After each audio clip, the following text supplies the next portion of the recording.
Hello বন্ধুরা, আজ বানাবো ইয়াম্মি কোরিয়ান ম্যাগি। তো দেখতেই পাচ্ছ কোরিয়ান ম্যাগি তৈরি করতে কি কি ইনগ্রেডিয়েন্টস লাগে। তো সবার প্রথমে আমরা কি করব, ম্যাগিটাকে বয়েল করে নেব। ম্যাগিটাকে গরম জলের মধ্যে বয়েল করতে বসিয়ে তার মধ্যে পেঁয়াজ কুচি, অল্প কাঁচা লঙ্কা কুচি দিয়ে ম্যাগিটা বয়েল করতে দেবো। যে যতটা ঝাল খাবে সেই বুঝে কাঁচা লঙ্কাটা তোমরা দিয়ে নিতে পারো। এরপর একটা বোলের মধ্যে ম্যাগি মশলা, টমেটো কেচাপ আর অল্প ভিনিগার আর অল্প সয়া সস অ্যাড করব। আর তার সাথে হানিটাও অ্যাড করব, যদিও খুব সামান্য পরিমাণে হানি অ্যাড করব।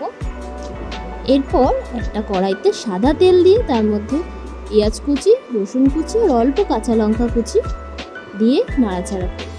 দেখতে হবে রসুন কুচিটা যাতে বেশি পুড়ে না যায়। এরপর ওই ভাজা তেলটা মশলার মধ্যে আমরা অ্যাড করে দেব, সাথে পেঁয়াজ কুচি, রসুন কুচিগুলো।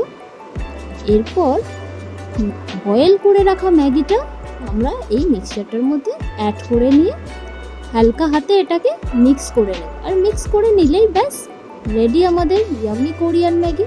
আর সাথে তোমরা একটা যদি এগ পোচ করে নাও তাহলে তার কোনো কথাই নেই।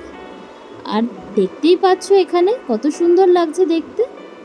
আর আমার বোনের আবদারেই যদিও এটা বানানো, আর দেখতেই পাবে তোমরা ওর এক্সপ্রেশনটা।